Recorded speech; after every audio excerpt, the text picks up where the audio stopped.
Welcome back everyone to a Lizardmen vs Wood Elves showdown between ODM's Alfredino against RTK's Killing Smalls. So for the Wood Elves today, 5 units of the tanky Dryads here with that 60 armor and also that 20% physical resistance. We are going to have the triple elite great stag knights here. These are beautiful stags in the flanks and the rear. Are going to have 77 charge bonus, great AP, and of course 90 speed. They're going to be terror here today for the Lizardmen. We are going to have the fast Glade Rider Spears as well for the 94 speed. They're going to be whipping around the battlefield and clearing up all those units in the end stage. Double of the Eternal Guards with the anti-large and armor-piercing spears. And in the middle here, the triple Glade Guard Starfire Shafts here with the fire damage and that great AP to delete all those big monsters. Now we are going to have the Spellweaver of Life today with Loic's Blessing, Arcane Conduit, the Dwellers Below, Earthblood, and Life Bloom. So going to be very fast there with the 110 speed. She's going to be whipping around the battlefield, clearing out all of those broken units, as well as healing up all those very expensive knights. So for the Lizardmen, we are going to have 4 units of the Feral Goblins, heavily armored with good armor piercing, very cheap as well at 450 gold cost, but very susceptible to rampaging. So we do have to be really careful with them. 4 units of the Chameleon Stalkers with the blasting charges, 75 weapon strength is huge there, with that fire damage can really clear out the Dryad front line. 5 units of the Javelins in the front as well, great missiles there, 2 Javelins per model can be exceptional. 3 units of the Tankosaurus Warriors with the shields, and they're going to be protecting in the backline the Skink Priest of Beasts. So it looks like 2 spells today for him. He is going to have the normal transformation of Godon for the Manticore summons and the Pan's Impenetrable Pelt. A little bit of a strange one. We don't normally see this spell. We normally see Flock of Doom or the Amber Spear, but today it looks like it's going to be physical resistance or melee defense here that can really aid into protecting some of the Night Glass Cannon Oxyotl, or maybe even himself there when it comes down to getting pushed on by that heavily armored cavalry. So in the middle we are going to have the Fire Doggos, my favourite Umbral Tide here for the anti-large and flaming shots. We're also with that Perfect Vigor, which I think is really underrated, but armor piercing and fire attacks as well. These boys with 70 speed and great armor at 80 as well. They're going to be a big pain in the side deleting trees and also here all that cavalry.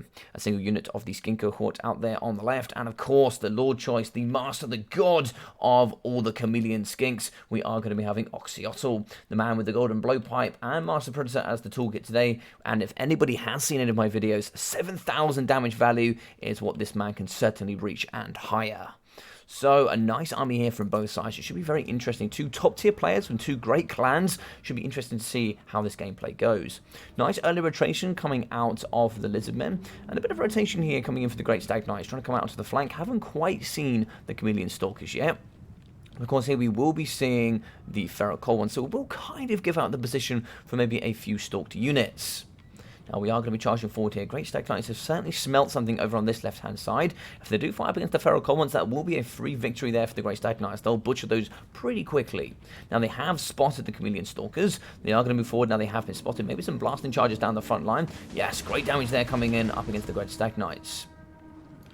It's like here in the middle, a little bit of damage coming up against these Great Stag Knights, though. It looks like they have lost a model. I think there was a bit of shooting there early doors from Oxyotl. Yes, he did get a kill, so that'll be where he was activated in the middle. He's now going to be shooting in the front line. Magic ammunition for him, so that physical resistance is going to get negated from the Dryads. Great AP as well, poison damage, and that Master Predator giving Unspottable, making him such a ginormous pain here in the middle. You can see the Dryads moving over to the left-hand side, really trying to see if they can search out Oxyotl.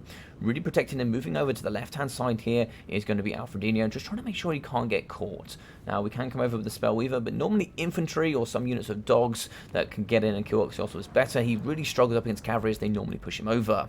Now, moving over on the left-hand side, the Umbral Tide are going to come in. Maybe a couple of shots. They do have 70 speed. The mobility of these is very good. So we are going to get a nice big fat juicy charge here up against the Skink Cohort Javelins. A few Javelins did get leaved, but unfortunately here the Glade Riders are going to get in for the majority. Fire Doggers are going to be shooting over the top. A lot of that is going to go into the backside there of the Skink Cohort.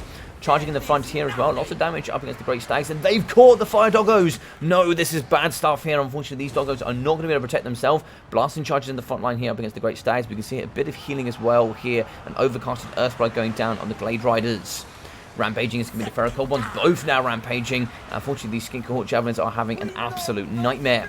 Bit of a summon in the middle here coming from the Skink Priest. It is going to be the transformation of Godon. Feral Manticore now in the pocket. On the right-hand side, we are going to rotate quite nicely, getting a bit of surround here. Actually moving in with these Source Warriors. These boys are really slow at 31 speed, but they are going to catch a little bit off guard, charging into the Dryads, and they don't really want to take this engagement, but they're going to have to here for the Glade Guard. On the left in the back, we have managed to shatter the Glade Rider Spears, so we have broken the Cold ones, and no, the Fire Doggos have gone down. So sad to see. They are going to be getting cleared out here by the Great Stag Knights. That is a brilliant pick-off here coming from RTK Smalls.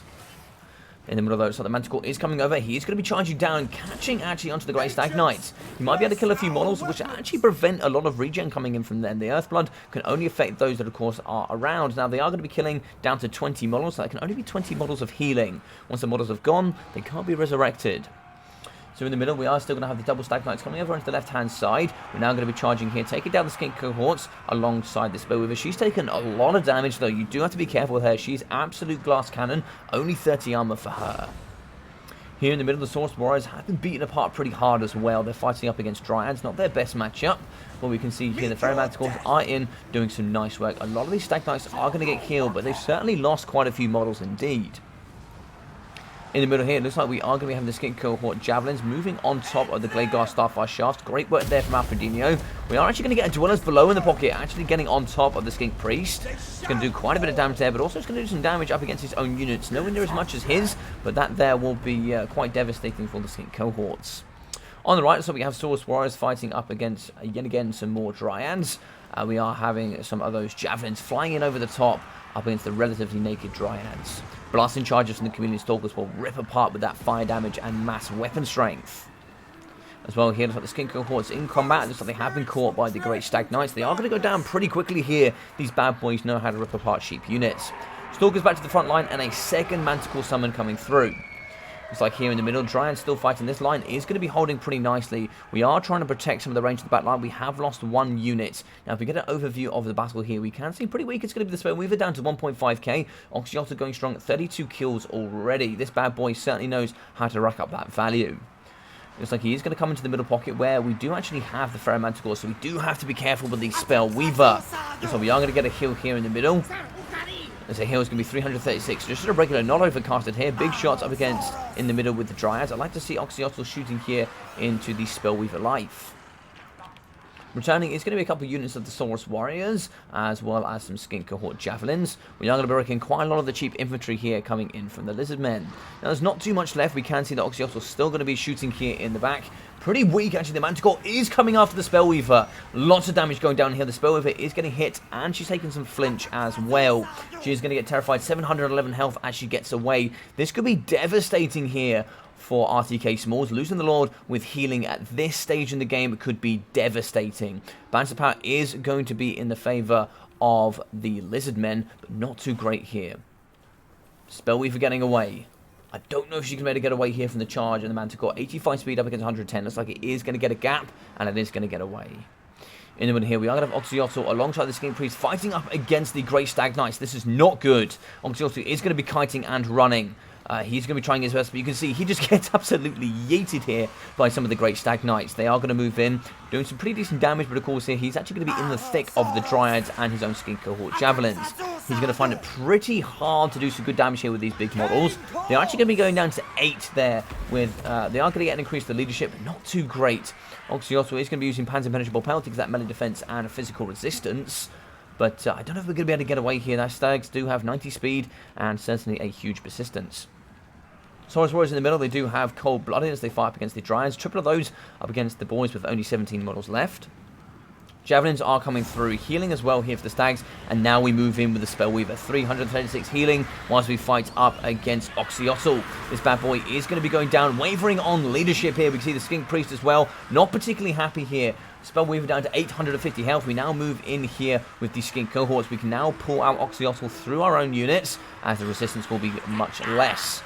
We can see that the Great Stag Knights are going to struggle to push through this nice big blob that has been formed by Alfredino. And we're wavering for the Spellweaver, down to 340 health. She is going to be going away, and this could be painful. -7 leadership. Will she come back is the question. Oxyotl could be in chase. Now, we do actually have the Great Stag Knights here on the right-hand side. They are going to charge into the flanks of the Skinktide Javelins, and pretty weak here as well is going to be the Chameleon Stalkers. A lot of this here is very damaged in the middle. Oxyotl still going to be fighting in melee combat. He can do okay, pretty decent stats, 50 melee attack, 45 melee defense, but not huge here when it comes up to the Dryads. Only 30 armor, so he's very susceptible to quite a lot of damage. Chameleon Stalkers returning with some more Javelins. I don't think we'll see those Javelins get into combat, but here, as we can see, just a single unit of the Glagar Starfire Shafts in the back. Some very weak Great Stag Knights around the pocket. Still 3 units left, though. The Mage is still going to get pushed off, broken on the Dryads, and the same there for the Spellweaver. 0 leadership. She is so close. Just one leadership coming back here could bring her. I don't think it's going to happen. That is going to be sustained damage. Yeah, she does have flank secured, and that is going to be it. She's going to be off the battlefield, and that is going to be -16 leadership there, faction-wide for the Wood Elves. That's a big loss there coming in from Smalls. Now, for Oxyotl, he is going to be getting caught here in and up against the Dryads and the triple Great Stag Knights. They are really trying to get the hurting here on Oxyotl, but they're really not doing too great about it. Panzer Penetrable Pelt could be useful here for him as well. Looks like we are going to be losing the Skink Priest of Beasts. Still fighting with that physical resistance is going to be the Chameleon Stalkers. 25% indeed is absolutely no joke. 40 armor as well allows him to really trade effectively up against those Dryads. Saurus Warriors, the tanky boys themselves are still going. We have broken the Beasts. He is going to be running off 327 health to his name, -8 leadership, so we could potentially see a return. In the middle, still fighting in combat. We are going to break the Dryads here. It looks like the Chameleon Stalkers have broken Saurus and the Javelins. It is just going to be Oxyotl versus the world here. It is such a close game. We do actually get the Skink Priest of Beasts back. Unfortunately, he's not going to be having any damage spells, only spells to protect himself and Oxyotl. And now he's got away. He is going to be kiting here up against the Dryads, doing some brilliant damage. Quite a few of the units of Cavalry have been damaged, have been broken. We can see 2 units have been broken here, but 1 is going to be returning. We have managed to shatter the Skink Priest of Beasts. Not too much left value there for him to give. We are going to run away. Good shots. I think 1 there could finish off the Great Stag Knights. They're going to be a little bit trapped inside their own units. They are trying to get on top of Oxyotl. 1 shot does actually take them out and breaks them. Great stuff there coming from Oxyotl. The 360 finishes them off quite nicely. Over here on the right, we can see the Great Stag 6 models. We've got 17 there for the Dryads and 20 there that have shattered. There's quite a bit and quite a few broken units from the dinosaurs as well. Returning is going to be the Starfire Shafts, and they could be the win condition here. If they can shoot into the Chameleon Stalkers, it could be a great day. We have broken some of the infantry and perhaps a little bit of a skip. We are going to get back in the Saurus Warriors. We are going to charge it with Oxyotl, break yet again for the 2nd time there for the Dryads. We now move back in with the Stalkers. Stalkers are going to instantly break and shatter here up against the Dryads. Great chase here for the 2nd unit as well with the Stalkers. They are going to return. The Stalkers are now going to go into melee combat. They are going to get the charge. They are going to get the leadership. They do shatter them as well. Great stuff. We are going to get cold-blooded down. That's really smart coming in from Alfredino, keeping them fighting. They are going to break, but they are going to return. Now, we can charge in with Oxy. Oxy is going to do the damage, and we are going to break the 3rd unit of Dryads. That'll be all Dryads dealt with. We are going to have 1 of the Eternal Guards and also 1 of the Starfire Shafts back. Oh, no! Looks like we shattered the Chameleon Stalkers, but we shattered the Dryads in return. So that is 1 infantry off the battlefield, and it's going to be some Saurus Warriors as well as Oxyotl here up against the Eternal Guard and the Starfire Shafts. This game has gone on for 30 minutes, and it's right down to the wire. Now, we can see Oxyotl coming through the forest. It looks like here we are going to pop the Master Predator. We are going to go into that unspottable state. The Chameleon Lord, the god himself, is going to come forth. Now, he is going to move into range. We are going to start shooting here up against some of the Starfire Shafts. 28 models left, with a couple going down there. We are going to be moving around, just walking here with the Saurus Warriors, trying to get back a bigger vigor. Now, we are going to be shooting with Oxyotl, but we do need to get in here with the Saurus. Saurus are going to be turning and burning. Lovely shots down the line here. Oxyotl can actually fire through the line and get quite a few units in 1 shot. He is going to come. I think that's a bit of a mistake. He is going to be fighting in melee combat.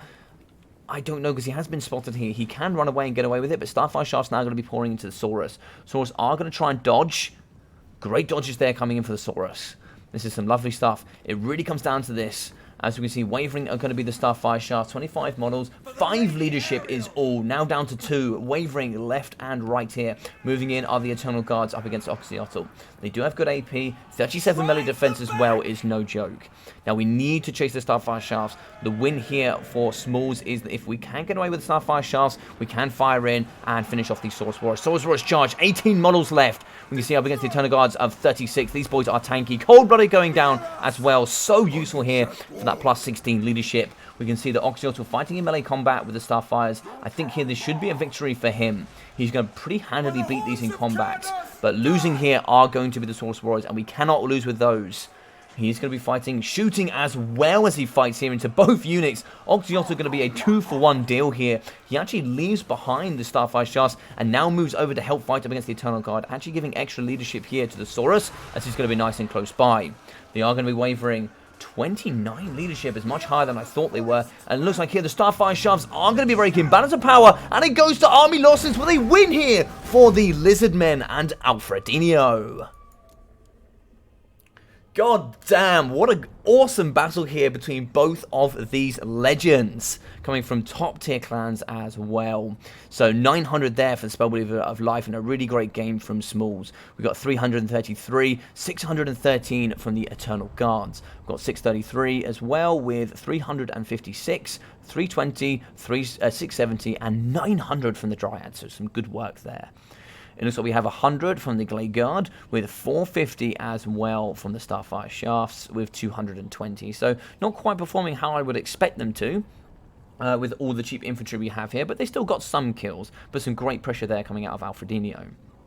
132 from the Glade Rider Spears. They got cleared out by Source Warriors pretty quickly. 2,080 there for the Grey Stag Knights, with 1,075 and 2.6k with 14,000 damage dealt with the triple chevron. Really nice work there with the Cavalry, and some great play for Smalls. Actually taking out the Umbral Tide and really clearing up 2 units of the Feral Cold Ones and getting in the back and shutting down some of these Skin Cohort Javelins on that right-hand flank. 1.5k coming in from Oxyotl, with 532 for the Skink Priest of Beasts. So actually getting into melee combat quite a bit, because of course that will only be melee combat, with the Panzer-Penetrable Pelt not counting towards that, and neither the Transformation of Godon. 286 there for the Skin Cohorts, with 770, 850 for the Chameleon Stalkers, with 270 and 800. Chameleon Stalkers are very, very good at the moment. There's some of the top tier picks here for the Lizardmen, and they really do make them competitive. We can see here the Source Warriors, 58 kills, 1,360, 650 as well for 69 kills, and 816 very top tier picks as always. 480, 480, 440, 390, and 460, showing just how consistent these Chameleon Skinks are. The Skin Cohorts can really perform well with those Javelins. Javelins always gives them good, consistent damage value and damage output. And then they can also fight pretty well in combat. You know, they will trade effectively here into Dryads. They'll do some good work. They will never win, but they'll also do some good trades, and allow backline harass, where they can get and just shut down the Starfire Shafts. And this 20 stack here can always do quite well. 230, 488, 400, and 150 from the Feral Cold Ones, with only 137 for the Umbral Tide, and a great snipe there from Killing Smalls. But what a great game between these two legends. I hope you guys enjoyed it. If you did, please smash that like button. I'd really appreciate it. And drop a comment down below about what you think as well. If you are new here, I would appreciate you guys subscribing. It really does help the channel. And if you check down in the description below, you will find all my other social media platforms, and most importantly, that Discord. If you hop onto that Discord, you can find all of my single player and multiplayer content, as well as all my leagues and tournaments that I host on a weekly basis. And you can leave your replays for casting under the replays for casting tab, where you can see your video on the YouTube in the future. So other than that, I've been your boy Logic. Take care of yourself during these times, and I'll see you all very soon.